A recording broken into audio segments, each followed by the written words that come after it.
Well, hi, Saxophone fans. It's Tuesday night. It's 7 o'clock Central Time. And this is Steve Goodson. I'm speaking to you once again from our ultra top secret command and control bunker here at Saxophone World Headquarters at the birthplace of jazz, New Orleans. We're located in Sector R.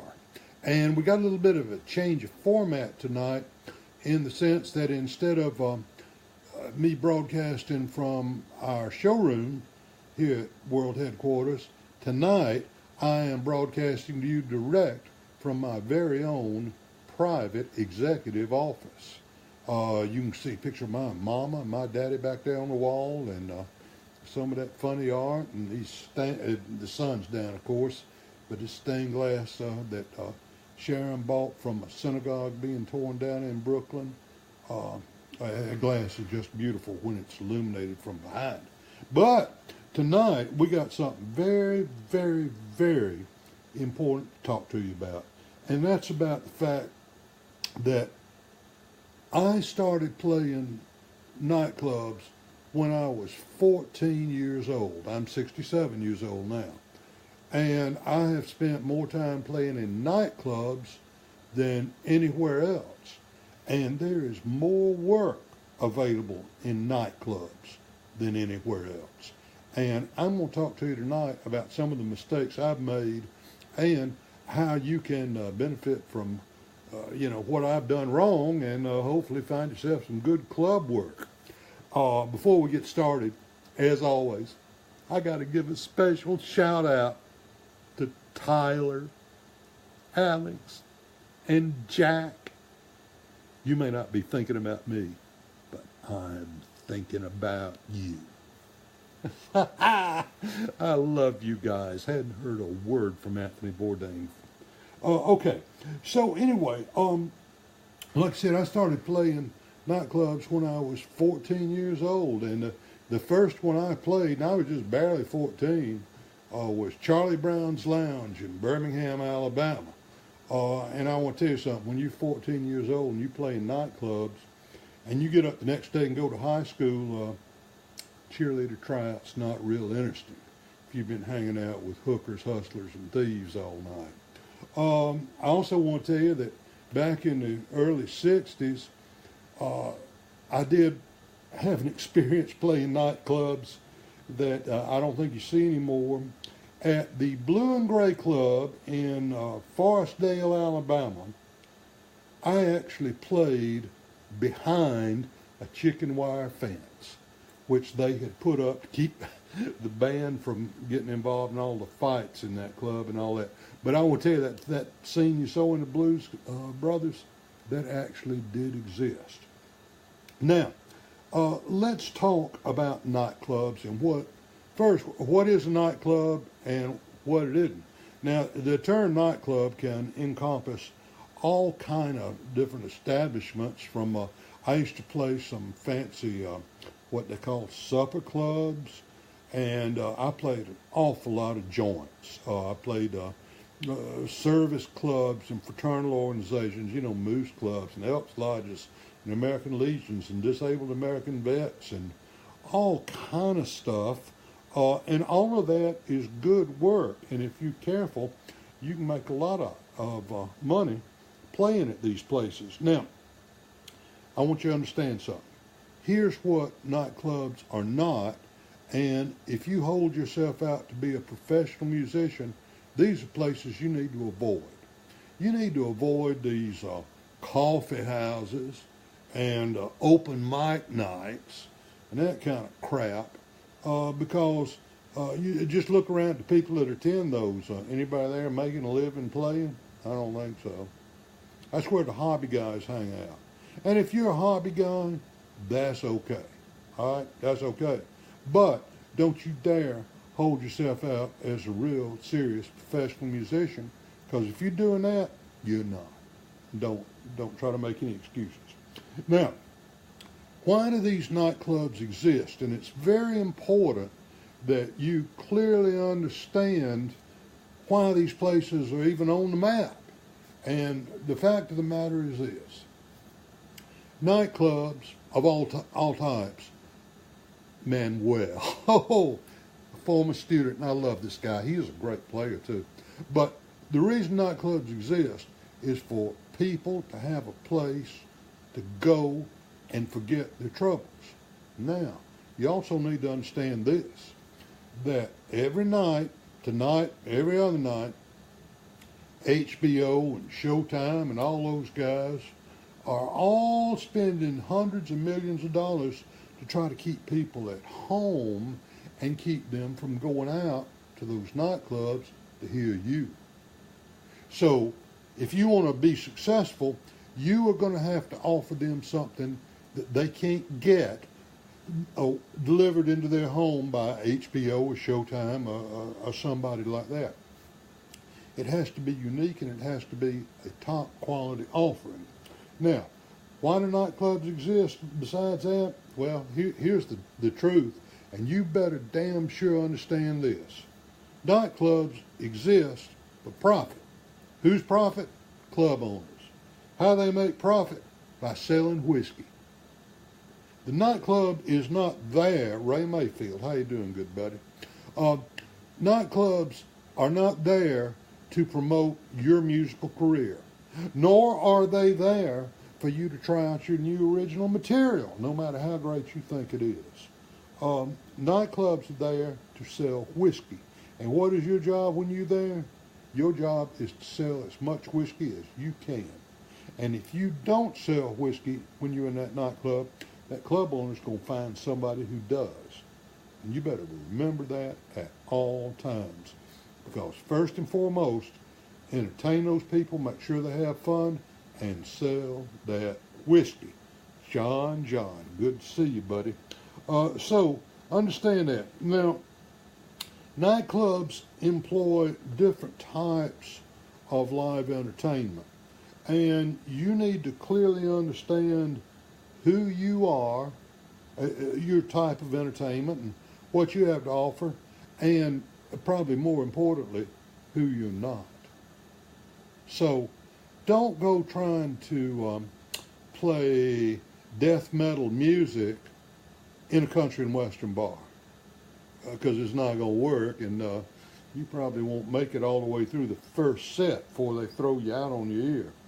All right, now, how do we locate suitable venues? And we're going to kind of treat this like what it truly is, and that is a sales process. If finding gigs in a nightclub is a sales process, the first thing we got to do is prospect. And we got to identify who our prospects are. So where are we going to find out what kind of nightclub employs a band like you have? Well, it's really not so tough. Just about any major city has some kind of entertainment magazine that they give away at, restaurants and clubs and such as that, and it lists you who's playing where and special events in the city and all that. And boy, is that a great source of information. Of course, there's always the internet. That's how I'm getting through to you tonight. And it's also something that you can really use to your advantage, and we're going to talk more about that in a little while. So another thing you can do, I'll assume, if you are truly a professional musician, or even if you're a hobby player, you probably know some other people in other bands. Well, ask them where they play. And that's a surprisingly excellent source of information, because they can tell you all kind of great things about where the best place to play is, where the club owner is just a saint, and you can find out also, well, don't play there because he stiffed us for $800 or something like that, or whatever. Another source of club gigs, besides, booking agents and such as that, and there are booking agencies that only deal with nightclubs, and you definitely ought to check them out. They're worth every penny of that commission. is there's this breed of guys who call themselves show promoters, and they're going to talk about, well, I'm going to put together a show promoter down at Johnny's Lounge tonight. Well, let me tell you something. I never met one of those guys who had any real skin in the game. What he's talking to you about is playing at Johnny's Lounge for, some financial arrangement. Arnold Montgomery, there's a master craftsman there. But he's going to talk to you about playing down there, and he not going to be the one that pays you or be responsible. He doesn't have any skin in the game. So a guy that doesn't have any skin in the game, I'm mighty skeptical about. Why do I need a show promoter to play at Johnny's Lounge when I can go down there sometime and talk to Johnny himself about having my band appear at his lounge? So I'm not real sure that these guys, Hollywood Swanger, now there's a guy, he was my buddy 40 years ago, and he's my buddy now. He's a great guitar man too, and he's still playing gigs. But at any rate, here's something you need to do. If we've identified a club that we think might be compatible with our style of music and all that, and maybe some other bands have told us good things about it, then the first thing we need to do is go down there and make what I call a reconnaissance mission.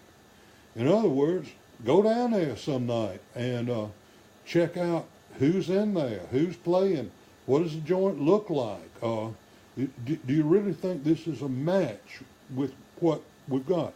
And like anything else in sales, if you think something is not a match for your product, then you need to move on. Find you somebody who will like your band. There are plenty of them out there all over the place. And so if someplace isn't right, put it aside, go on down. So during that recon thing, don't go in there cold. Look on the internet. Just about every nightclub now has a, you're right, Arnold. But just about every nightclub now has a website, and they're going to show you all kind of stuff and all kind of things you need to know. Check that out. And does one club, if you're playing at one place, is it going to cannibalize your office from another place? Always keep that in mind. Now, when you go down there to the club and look around, and if you decide, yeah, this is an agreeable venue, then maybe something you ought to do is, be an outgoing, personable kind of individual and introduce yourself to some of the bartenders, maybe to the sound man, maybe the guy working the lights, the guy working the door. Certainly get to know the bouncer. And if the club owner's in there, get to know him. There's my brother Dave, who's watching us tonight, and he's going to call me later and tell me, oh, are you kidding? I can't believe you said that. But anyway, these people that work in these clubs are just like you and me. Well, they may not be like me, but they're like you, because y'all all, audio is way too low. Okay, Dave, I don't think there's any way I can fix that here. I'm not aware of that. Tell me, does this make any difference here? Thank you for your feedback. Is that any better at all? That's the only thing I have that I can adjust from my end. Maybe if I just sat closer and y'all can observe my Rolling Stones Some Girls shirt. How's that? So audio is good. Thank you, Arnold. All right, so anyway, we were talking about going down there and getting to know the staff of the club and get to know them. And don't tell them that, I'm down here just trying to scope out whether my band can play there. Don't bring that up yet. Get to know these people. Get to know everybody around Junie. Junie's my old buddy from forever. And, they're people just like you and me, and they want to get to know everybody they can. Now, after you made your recon visit and you think everything's okay, maybe that club is a good match for you, then you need to be calling other bands around town and asking them, well, do you know Johnny down at Johnny's Lounge? Yeah. How is it to play down there? Johnny treat you right? Johnny pay you on time? Johnny pay you what you agreed on? Everything cool? Yeah. Or if you hear no, you need to be investigating that a little further. Okay, so since we're talking about getting paid, let's talk about the way people get paid to play nightclubs. Now, the way I always prefer it, and you can't always get it, but I prefer it, then Johnny down at Johnny's Lounge and I are going to agree on a fee, and at the end of the evening, Johnny's going to give me that amount in $100 bills. And, yeah, he wins, I win. Hope we had a good crowd. All right, very few people do that. Now, a lot of clubs will do this if you have any kind of reputation at all in your community, and they will play for what's called a guarantee versus the door, or some percentage of the door.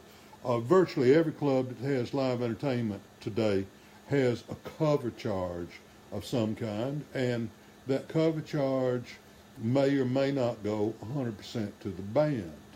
And so let's say I'm going to play down at Johnny's club tonight, and Johnny's going to guarantee me $500 versus 80% of the door. So if a tornado comes through, I'm still going to get my $500, even if there's only 6 people in there. Of course, Johnny ain't going to have me back again. But the fact of the matter is that Johnny is kind of taking some of my risk on his shoulders. Now, once again, not everybody's going to do that. So the next thing is, well, Johnny, I'll play at your club for 100% of the door. Chad, we're going to get to that in just a minute. You're getting ahead of the lesson there. That's Chad Taylor. He's my good friend. I talked to him a long time today. But here's something you need to understand. If you're playing for the door, you can either win big or you can lose big. I know a number of bands here in New Orleans that are glad to play at some of the better-known clubs for a percentage of the door. Here, my notes are escaping. And, I know some of the numbers they making at the door. You pack 200 people in there at $20 a head. Well, you don't have to be a genius to figure out that, that was a pretty good night for the band, particularly since all of that was in folding money. So if you're going to play for the door, there's a couple of logistical things we need to discuss at this point.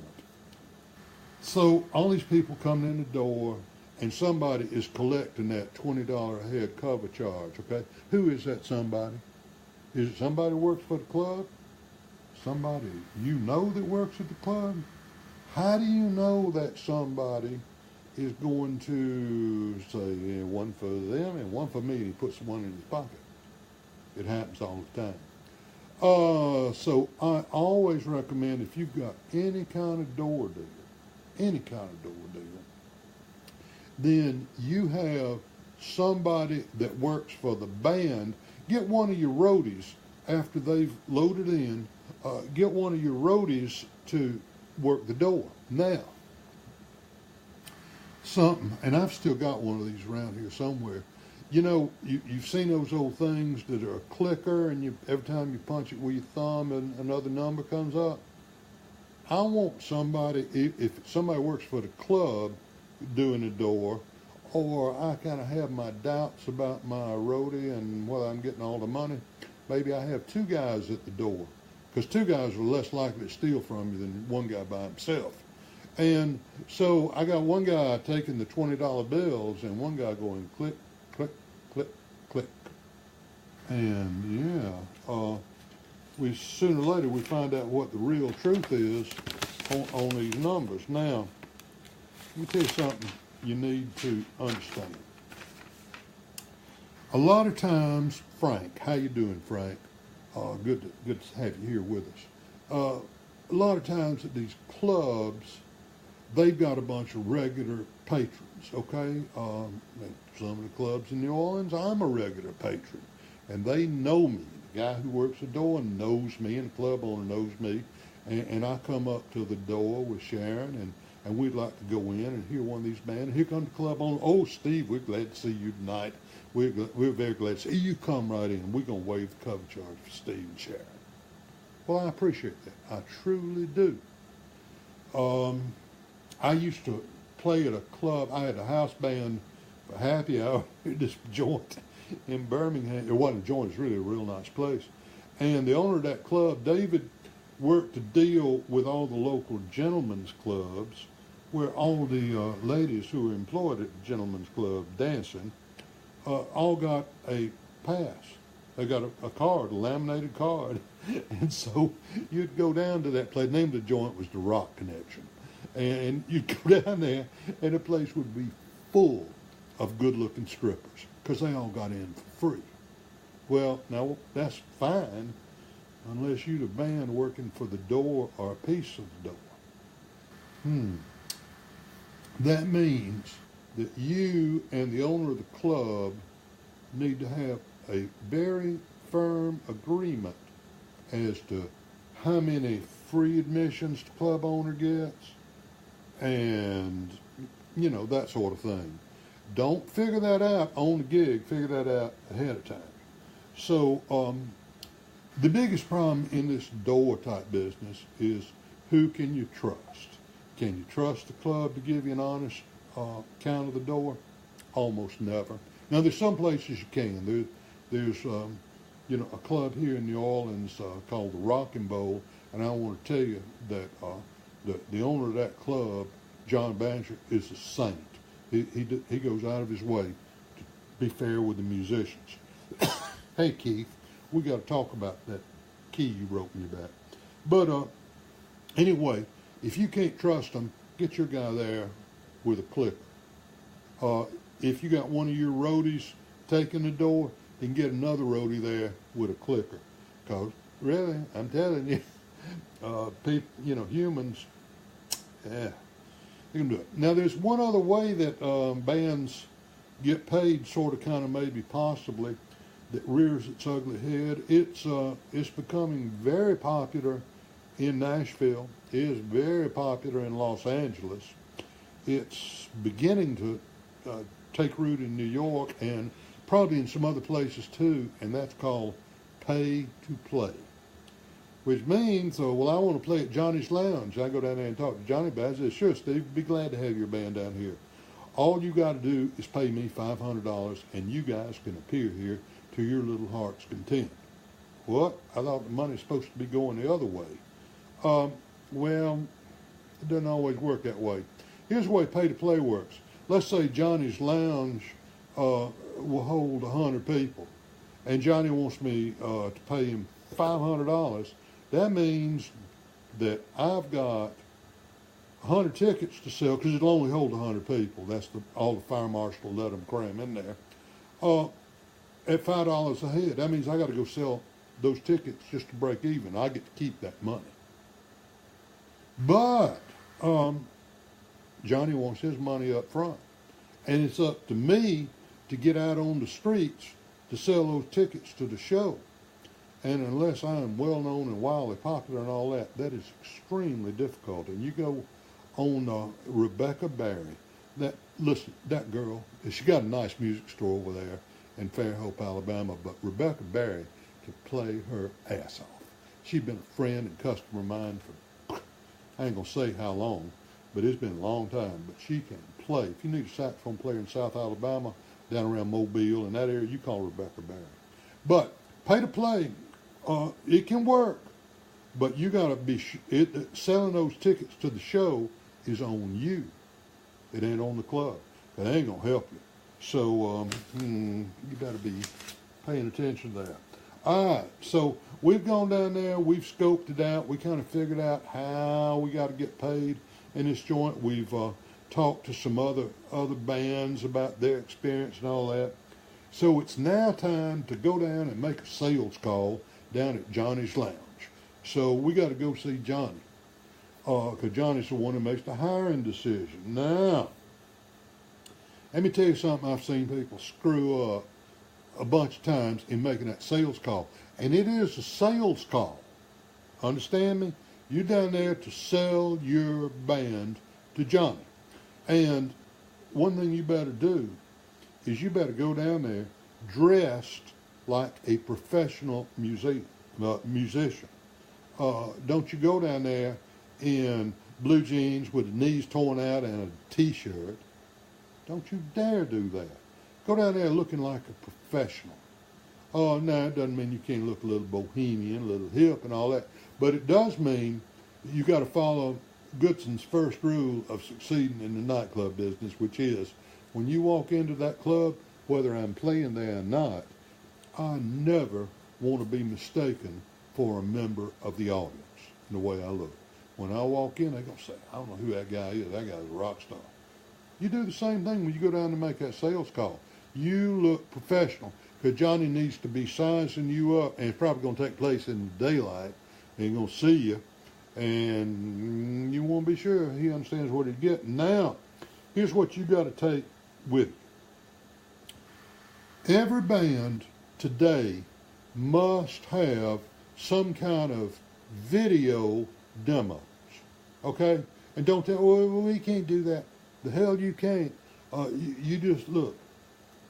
I got an iPhone here. Yeah, I got my good-looking wife on there. But anyway, you there's no excuse. I can make a good video with that. You know, I can make a better video with. I've got a fancy video camera and all that stuff and lights and all that. But I want Johnny to see what we actually look like in performance.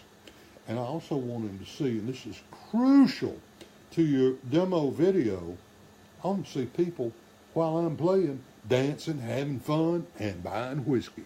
Because remember, the only reason you're there is to sell whiskey. You're not there for any other reason. You're selling whiskey. So, at any rate, have that on your phone, okay? Ready for Johnny to see.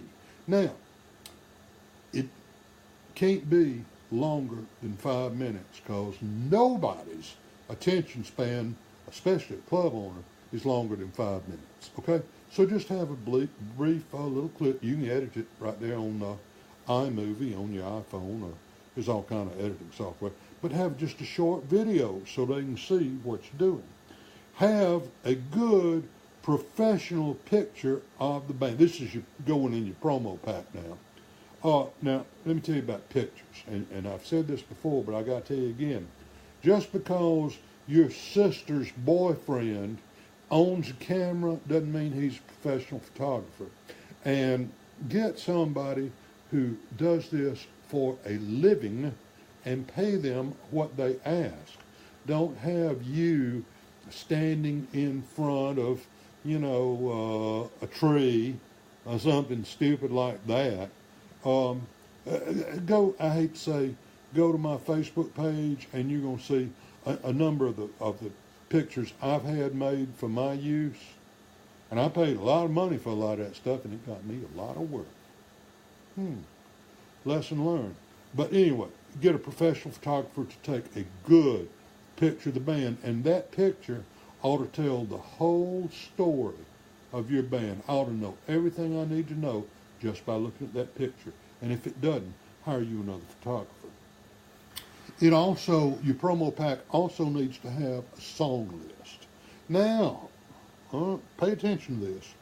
Remember that we agreed, hey Jimmy Obar, remember that we agreed that the purpose of us playing at Johnny's Lounge is not to promote our personal musical career, it's to help Johnny sell whiskey, right? So Johnny could care less about all of your original songs that going to be number one with a bullet one day, because Johnny knows better, because he hears that crap 3 or 4 times a week. So you need to determine what the format of Johnny's Club is, what the kind of music that, Carol, you better believe you married my best friend. I'm glad to have you here. Anyway, yeah, I can tag them. Yeah, there we But anyway, Johnny doesn't care whether you're going to have, your original material. Matter of fact, he don't want you to play it. Find out what's being played and you play it. And I want to tell you something. If that tune is Mustang Sally or Brown Eyed Girl or such as that, then you damn sure better learn it. Because that's what Johnny's customers want to hear. And when they hear that tune, they're going to buy another round of drinks, and Johnny's going to be happy. And he might give you a little bonus at the end of the night. Okay. Now, you also need to have in your promo pack any press that you've gotten either on the internet. You can download it, print it out, or, and hardly anybody reads the newspaper now, but they read those little entertainment magazines. If you've gotten good reviews, put them. Put them there. If you've got bad reviews, try to hide them. Don't put them in the promo pack. Y'all ought to be smart on that. Also, you need to let Johnny know right up front what your stage plot is, how you set up. Be sure and look at the stage that they have. And, what your electrical requirements are. Rebecca Barry, how many times have you gotten to a club, you slept all your equipment in there, and you found out they had 110 volt outlet behind the stage, and that's all you had. Wouldn't even run, a mix or anything. If you have some needs for a backline, and you're going to expect them to provide it, then this is the time to be discussing that in detail. I got a good friend who's a drummer who tells horror stories about going to clubs that were going to provide the drums for him. Ooh, and some of that stuff was just awful. You also need to make sure in your promo pack is your rider that gives all of the special needs that you have and what you want, like I want 10 pounds of M&Ms in my dressing room, and I want you to remove all the brown ones, or such as that. But listen up.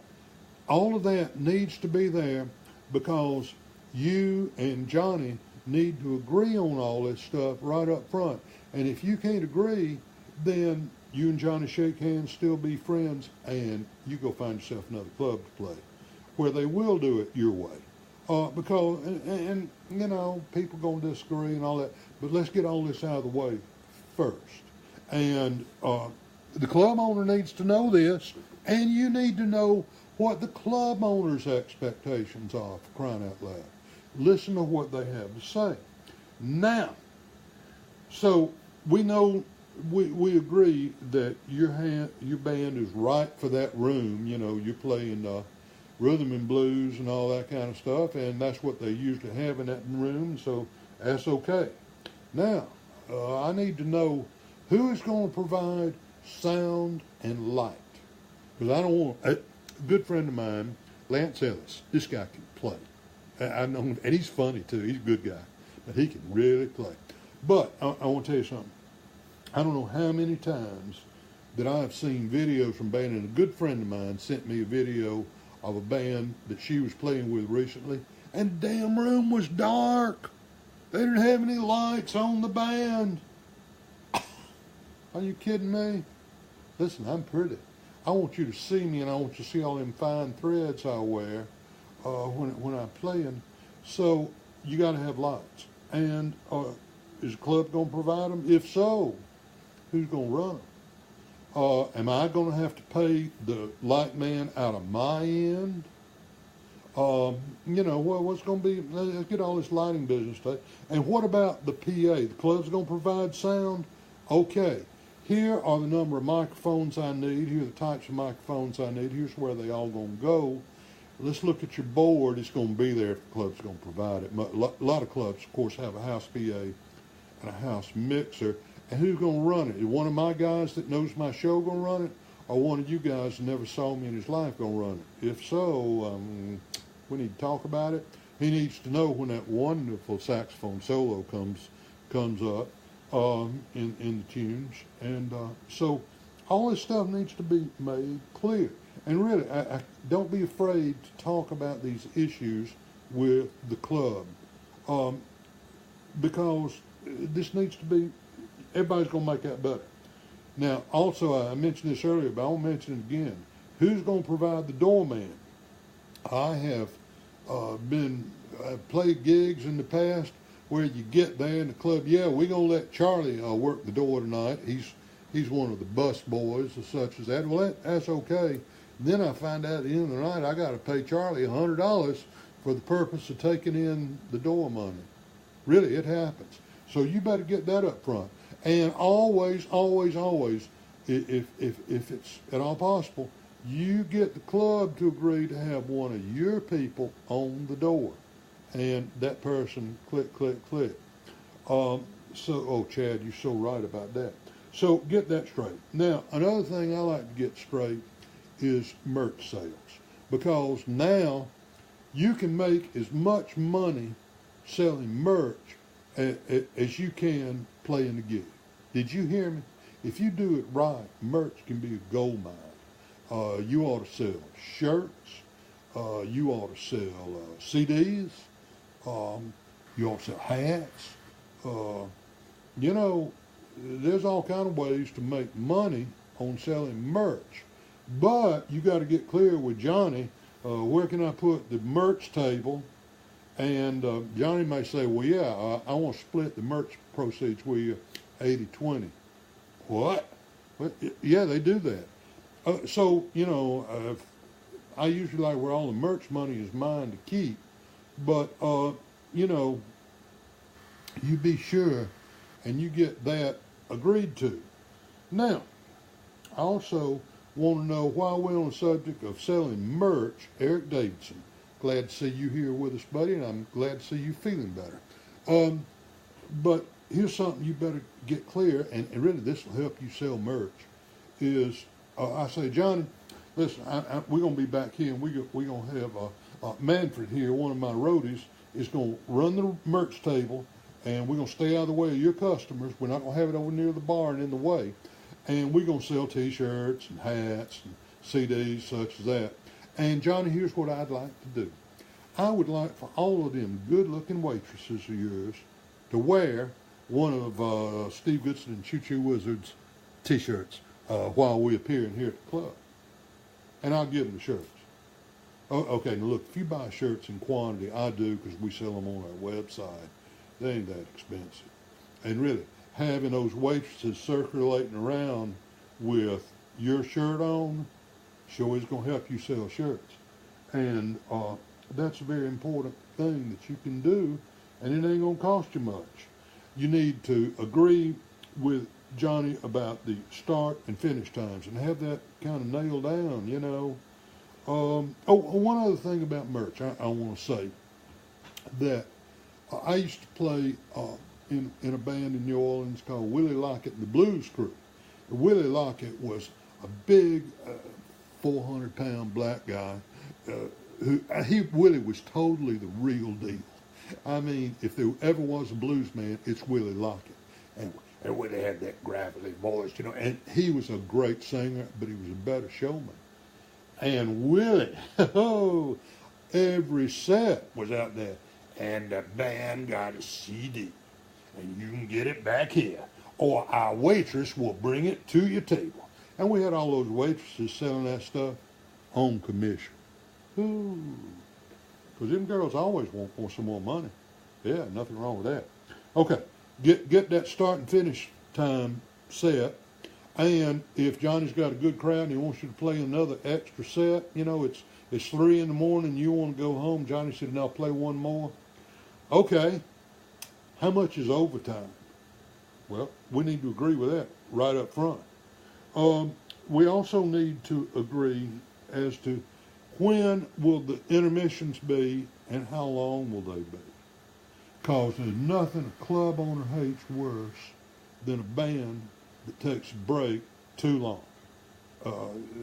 That's excessive, and I've seen a lot of bands that abuse that, and you shouldn't. So you and Johnny go ahead and get that straight right up front. Now, if you're playing at the club and they serve food, or we know they serve whiskey, although if you're working for me, I'm sorry, I don't allow musicians working in my band to drink alcohol on the gig or use drugs. You can't after the gig, but if you were, if you were a plumber, you couldn't drink while you're fixing pipes, or if you were a lawyer, you couldn't drink while you were pleading the case in court. So you play in my band, you ain't gonna drink. That's the rule. If you don't like it, you go play for somebody else. Hell, bass players a dime a dozen.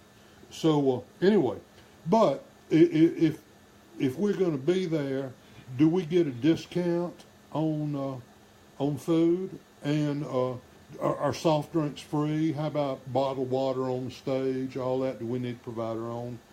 Get this straight. Now, here's something that bands abuse all the time. If I'm working on, let's say Johnny's guaranteeing me $500 versus 80% of the door, meaning he gets 20, I get 80. And something Johnny and I need to agree is not only on his regular customers are going to get in free, or all the strippers he wants to let in free, but how about my guest list? How about, I've seen so many bands that had too many people on the guest list. When I was in college, I had this girlfriend. Now, she was good looking. I'd put up with a lot of stuff. But she would, every time I'd be playing, she'd want to come out there where we'd be playing. And she said, now I'm going to bring a few of my friends. Well, hell, first thing I know, she done brought 6 of her buddies down there. And she expects them all to come in. I guess I can get you in free because, Steve's in the band. It's Steve's band. It'd be all right. Come on, y'all come on. Well, hell, if she brings in 6 and the guitar man's old lady brings in 6, and you know what I'm saying? Look, this guest list thing is out of hand in most places. So I'm just telling you, keep it down. We need to clearly get into agreement with Johnny about when we can load in. Now, scope out the logistics for the load in. In other words, is there a loading dock at the back, where you can back the truck up? Is there a parking zone in front? A loading and unloading zone in front of the club, and can you use it? Generally, you've got to have a commercial tag on your truck, as well as on the side it's got to identify some kind of business or something. Now, I would never recommend you paint the name of your band, that Steve Goodson and Choo Choo Wizard Rock and Roll Band, because somebody going to steal the truck and get all that equipment in there. I used to play in a band when I was in college, and on the side of the truck, this was not the name of the band, but it said Ace Lobotomy Company. And, we thought that was funny. If you don't know what a lobotomy is, look it up. So find out when you can get into the club and all that. Now, you want to be sure that your load-in does not interfere with the club selling whiskey, because a lot of times clubs have some regular folks that come in every afternoon and have a couple of blasts before they go home, and don't interfere with that any more than you have to. Now, I got to tell you, to be sure you understand about the logistics, there's a club here in New Orleans that before Hurricane Katrina, they've moved now, and it's a wonderful place, and I used to play there all the time. It's called the Rockin' Bowl, and to go to the old Rockin' Bowl location, you had to go up a flight of, I think it was 42 stairs. And believe me, old Stevie's been a party to schlepping many a Hammond B3 up those 42 stairs. It was a pain. Well, you need to know about that. And if you're going to have to do something like that, and there was no other way in there, because it's on the second floor. If you're going to have to do something like that, you need to include that in your price. So get all this stuff straight. So we're going to find out about the access time, and you and Johnny going to agree. Now, once I get my stuff set up in there, I need to agree with Johnny about where can I put the cases. If your drummer's halfway like all the drummers I know, I got 8,000 drums, and every one of them's got a case, and we got to, we put some inside the other, but sooner or later we end up with a lot of area, and we got to have places for our cases. And is that going to go in the green room? And if it's going to go in the green room, there's a couple of things I'd like to talk about going to be in the green room. I would like some clean towels, because when I get off, I may be sweating a little bit.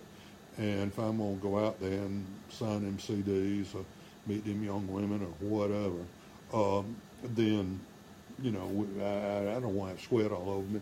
I'd like some water, maybe some soft drinks, a deli tray or something like that is always appreciated, and all that. And I want somebody at the door of that thing to keep people out that shouldn't be in there bothering me while I'm trying to get in tune or, whatever.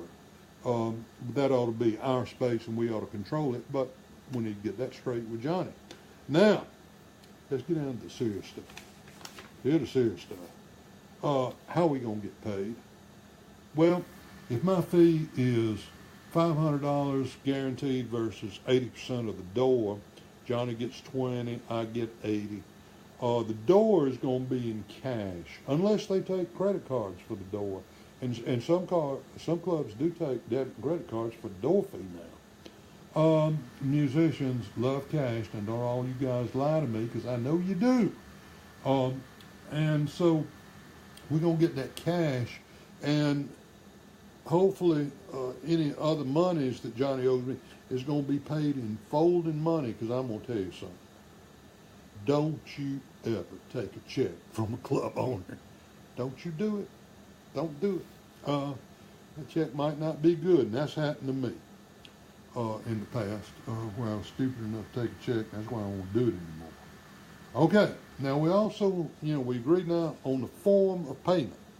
And don't tell me you're going to pay me a week later, anything like that. In a bar, I get paid every night, unless I'm working there, 3 nights this week, or I got a house band gig, or something like that. If it's just a one-night thing, I get paid that night at the end of performance, and that's all there is to it. Now, here's some other things we need to agree on. We need to agree on who's going to do what to promote this gig, because let's go back and assume that we're playing at Johnny's Lounge for $500 guarantee versus an 80-20 split on the door. All right, now, how are we going to promote this gig? Well, don't ever think that social media alone, unless you got a huge following locally, is going to draw you a crowd, because it's not. It'll get some people out. Now, I'll assume that your band has a real good mailing list. If you don't, then you better join the 21st century and get you one. I know my company uses a mailing list. We have a company that just manages all that for us. We generate the mailings and all that, but they have the software and all that. They're real good, and they manage thousands and thousands. Those of you who know me know how much propaganda we send out. But you got to do the same with your band. But let everybody know that you're going to be playing at Johnny's Lounge next Friday night, and they need to come out. Now, understand that if there's no crowd, and I'm playing $500 guarantee versus an 80-20 split on the door, then I ain't going to make but the guarantee. And worse than that, Johnny going to be unhappy. And that means he's not going to ever have me back. He said you couldn't draw and fill my room. And I didn't sell any whiskey. And that after all, is why we call this meeting tonight. So, you got to figure it out. What works? Well, a lot of people still listen to the radio. I know I myself don't. I only listen to internet radio. I listen to, I got a buddy that's got a channel on the internet on this network called Live 365, but it's called Horn Driven Radio, and all it is funky stuff with horn players, and it's great. I recommend it very highly. But that's my buddy Roll out in Las Vegas, runs that station. Hello, Helen. Greetings to my good Canadian friend. So anyway, but if it's going to be on the radio, don't expect Johnny's Lounge to buy any ads for your band appearing. They might, but here's the way it usually works. Johnny will go down to the radio station and give them 20 tickets to the show to give away. Wait a minute. That's a great idea, and it'd be the fourth caller, and you'll get, a ticket to the show or whatever. Okay, that's a great thing. Who pays for that? Well, it's been my experience it always comes out of my end, okay? So at the end of the night, we're going to look at what happened, and here I'm going to get charged for 20 tickets or however many it was. But that's money well spent. That's money very well spent. Now, make sure that you get to know how that's going to work. And if you're not from that town, say I was going to play in Baton Rouge, where doesn't anybody know me, then maybe Johnny, since you know the guys at the radio station, and we're going to have this kind of promotion thing going on, could you arrange for me the day of the show, maybe for me to appear on an afternoon radio show, and because we're going to be coming in to load in and sound check anyway, and maybe I could make an appearance and chatter on the radio, and drum up a little more business. And that's good for Johnny's Club, good for you and the radio station. Always remember that the media is a hungry beast that has to be fed. The media is always looking for more stuff, and that's great. So do all that, and keep everybody. Make sure you understand who's going to get to keep all the. You better believe I do. Jody, you sent me a good customer today, and I want you to know I appreciate it. And Jody Spina's just joined us, and I got to tell you, I've known Jody for years. He's been a guest in my home. He's not only a master musician and a master mouthpiece maker, but Jody Spina is one of the nicest people you're ever going to meet, ever, anywhere. But he makes great products. I love his mouthpieces. And he's a great player. I've been honored to share the stage with Joni on several occasions, and that guy can play. So we're glad to have Jody Spina with us. But anyway, you make sure you and Johnny understand clearly that you get to keep all the money on the merch, or if Johnny wants to dip his beak into your merch money, how far is he going to stick his beak in there? Get all this straight, and make sure they got all the stuff squared away, and then all this stuff we've been talking about for the last 15, 20 minutes, His Honor, the former mayor of the city of Leeds, Mr. Lynn Maxey, has just joined us, and he's a great guy. He used to be my neighbor when I lived in Alabama, but he's a wonderful man. But anyway, you make sure you've got a contract. Did you hear me? Even if it's a club gig and you know Johnny well, make sure all of this stuff is written down, because that way you and Johnny can stay friends, because there was no misunderstanding. Clearly, this is what you agreed to. It's all right here. And this constitutes the complete agreement. There was nothing else and all that. Now, after you've signed the contract and the rider, have Johnny initial every aspect. Now, here's a rock star. When I talk about Johnny, I'm talking about the fictional Johnny's Lounge. But I want you to know my good buddy, Johnny Evans, who's the saxophone player for Kid Rock's band, among many other players, has just joined us, and I'm honored to have Johnny Evans anytime. He's a great guy. He can play, too. And I love Kid Rock. But anyway, you get it all in the contract now. You get it in the contract, and make sure Johnny initials every paragraph in that rider about all the stuff you need. And I always explain it to employers this way, that the stuff I have in my rider is not just to, make me happy. It's so I give the best possible performance for you. Okay. After we sign the contract and before the gig, you stay in touch with Johnny. You tell him where you're going to be playing. You tell him, hey, listen, they just wrote about me in the Cincinnati Ledger. Here's the article they wrote. You keep that propaganda machine going, and you make sure Johnny gets every bit of it. Now, when load-in time comes, it's the day of the gig, and you got to load in for your sound check and all that. Make sure that you've got good access for your truck. If there's a loading zone, do it. But, this is the loading zone in front of Johnny's Club, so please abide by the local laws. Don't abuse this.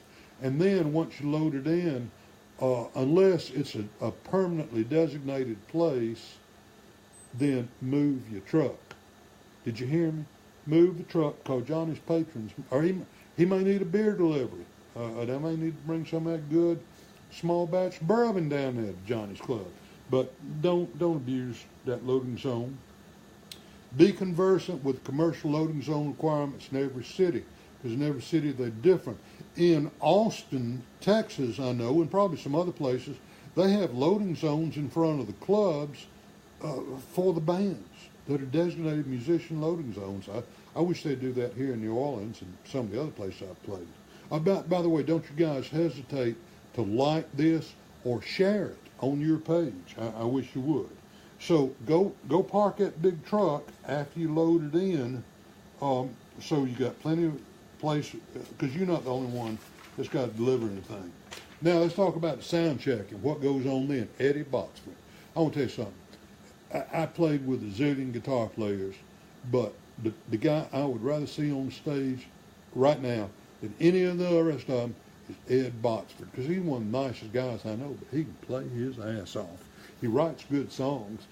But, man, I've got, one day when you're older, I'll share you some MP3s of me and Ed playing 25, 30 years ago, and that guy, he rules. So, Eddie, thank you. You honor me by joining us. Anyway, let's talk about what goes on at Soundcheck. Now, remember that here at Johnny's Lounge, Johnny's trying to sell whiskey, and you got a sound check, so you got to be as unobtrusive as possible to Johnny's regulars who are sitting there in the afternoon drinking and buying whiskey from Johnny. So, keep that in mind. It's hard to do. It's really hard because the roadie's going to be slipping stuff in, and then it's going to come time to turn on that pink noise generator, and boy, that'll clear a bar quicker than anything I ever saw. But sound check at the agreed upon time.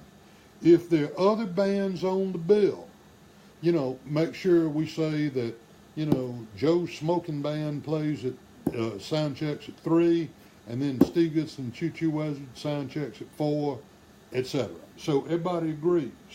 Now, we go and we make sure the entire band's there for sound check 2. Don't let anybody skip out on that, because we got to get a level on everybody, get everything right, make sure everything's working right, and be certain that the sound and light guys are there.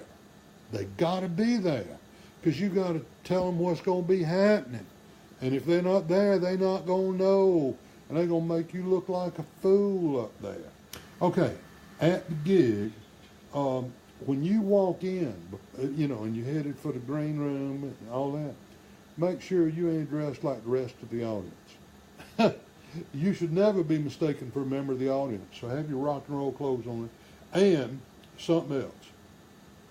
You be sure during that gig that you understand that the bartenders and the waitresses and everybody, and bus boys and everybody else who works in that club, is not working for you. They are working with you. They are the hired help, just like you are, and I don't care how big an act you are, your ass is still the hired help. And so you be respectful to the bartenders and waitresses, and you tip them. Did you hear me? When you ask that waitress to please bring me, a club soda with lime or such as that, you tip her. You sure do, because she's working hard for the money. And it's understand that they're going to help you should problems arise. And here's some problems that arise at club gigs all the time. And be sure to share this, by the way. This is important. First, something that, it makes me mad. It makes me mad is, I'm up there doing the show, and first thing you know, some patron is up on the stage with me. Up on the stage with me? What the hell are you doing on my stage? You got no business up here. And hopefully our crew will keep them off, but it happens sometime. And, they'll get up there, and I in my case, I probably got 3 or 4 very expensive saxophones back there on stands, and if some drunk gets up on the stage, then, they might knock one of them over, or all kind of stuff. And you ask, those of you that come and visit me, you ask my wife, and she'll tell you that one night I broke my hand beating the hell out of some bastard that got on the stage with us trying to play my horn without asking me. And that is true. That is true. I broke this hand, but he lost a couple of teeth too, and he got off the stage. Now, here's another thing. Just in the audience in general, unruly patrons, because people are drinking, and some people probably shouldn't drink, but they do, and they get up and act ugly. And then here's something that gets me more than anything else. I'm up there playing the show, minding my own business, and I look down there, and there's some son of a bitch standing there looking at me, and he's got his guitar case in front of him. And he wants to sit in. Well, can that guy play or not? Yeah, sure I'll tag Jerry. But here's the thing. If I don't know him, he damn sure not going to get on stage with me. If I do know him, and I think he knows my show, Eddie Botsford's come in the club, you better believe I'm going to get Eddie Botsford up there. I'm going to make him get up there. We'll go rent him a guitar if we have to. But the thing is, anybody that wants to sit in with your band better know your show, better have rehearsed with you, because they ain't going to do you any good at all. Did you hear me? All they can do is bring down the quality of your show. They are not going to raise the quality of your show. So just don't do it. So I have a rule that unless it's Eddie Botsford or somebody of that caliber, they ain't getting on stage with me. They're not going to do it. Because they ain't going to do it. We have the sets agreed to. We know what we're going to say between tunes, with the lighting cues, the sound cues, the pyro cues. All that's agreed to, and anybody that comes in and sits in is just going to disrupt that. And that's not what I'm getting paid to do. I'm getting paid to do a professional show. So you do the same. Now, I want you to understand that the worst thing that happens, and this has happened to every one of you, I'm sure, you up there playing the show, minding your own business, everything going great, and some bitch comes up and is in front of the band, and he reaches in his pocket and he takes out a harmonica, and he says, I'm going to sit in with the band, and no, you're not. You ain't getting up here with me. And then here's what happens: he down in front, and he starts playing along with the band, and he down there in the audience. Now that Darren Ron can play. And he is a great player. I haven't seen him in a while, but Darren, I've missed seeing you, my friend. I keep up with you, and I'm proud of all your accomplishments. But don't you let that guy with a harmonica, don't you dare let him up there. Because if you know a professional harmonica player, a real, like my buddy Smokey Greenwell, Smokey got a box, and he got a harmonica in every key. All 12, major, minor, 12 semitones, chromatic scale. So he can play in any key. But the thing is, this guy that just pulled one out of his pocket ain't got but one harmonica with him. And he down there just playing away. He drunk anyway. So you get him, get the bouncer over there and get his butt out of the club. Now, at the last call, be sure that you and the club owner are on the same page as to make that last call that, the bar's about to close. The good news is that, you can keep drinking tonight. The bad news is you can't do it here. So you got to go and all that. And you play the last song and agree with the club owner whether or not you're going to play an encore. And that also means you and the band have got to have agreed what you're going to play for an encore, because that's as much a part of your show as anything else. Okay? Now, when you leave it, do this. Always do this. Tip the sound and the light man. If they... Raul, there's my buddy that has that great show, Horn Driven Radio, on Live 365, and I want every one of you, after we get out, to get on live365.com, find Horn Driven Radio, and listen to that, because Raul has the best radio show on the internet. I'm telling you, I listen to it all day, every day. But you tip the sound and light man. if they were employees of the club, not you. Tip them just like the bartenders and waitresses and busboys. Now,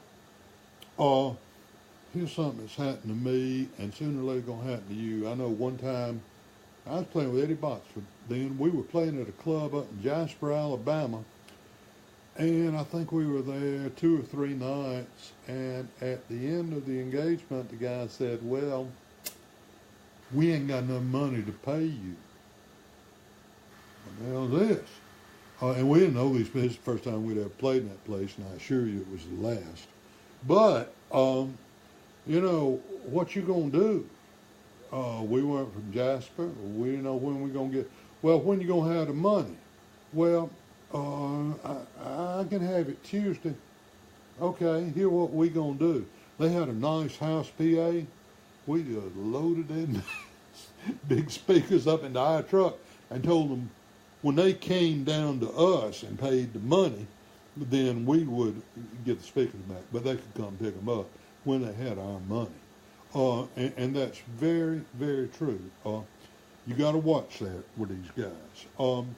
Be sure also that if there's any security people at the club and all that, that they're watching out for you as you load in. So you walking around with a whole bunch of cash in your pocket, you are prime, victim for those guys that rob you and knock you over the back of the head.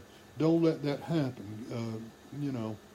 Keep aware of your surroundings at all times, because you got a lot of cash on you. And get you some big old roadie. When I playing with Eddie Botsford again, playing in this band, we had this roadie, Big James. And I mean, James, he was the size of a double-doored refrigerator, And, people think twice before they crossed into us, because Big James was there.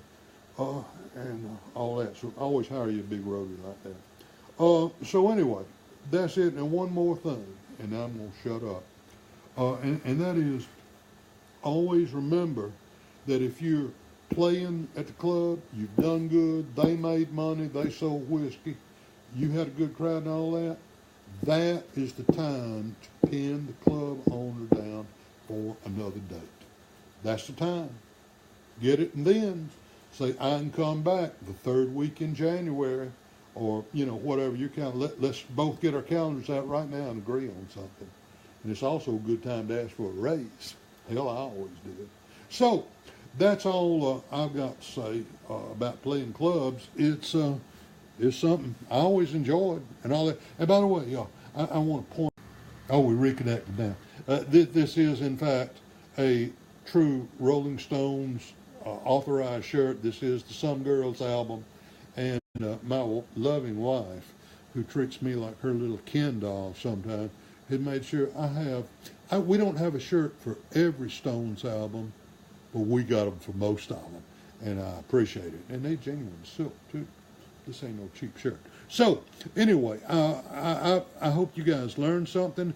If nothing else, I hope we made you think about some stuff that'll make your experience playing in clubs better. Once again, you can always email me. You can call me during office hours.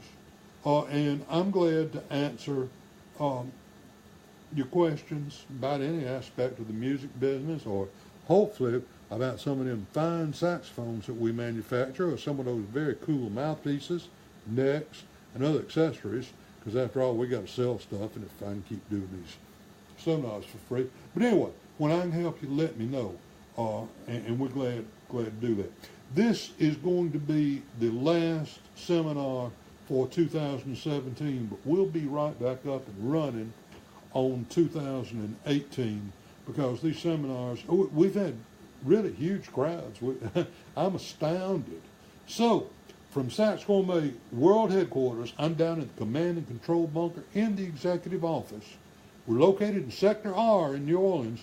This is Steve Goodson, reminding you to practice long tones every day, and remember, keep your reeds wet.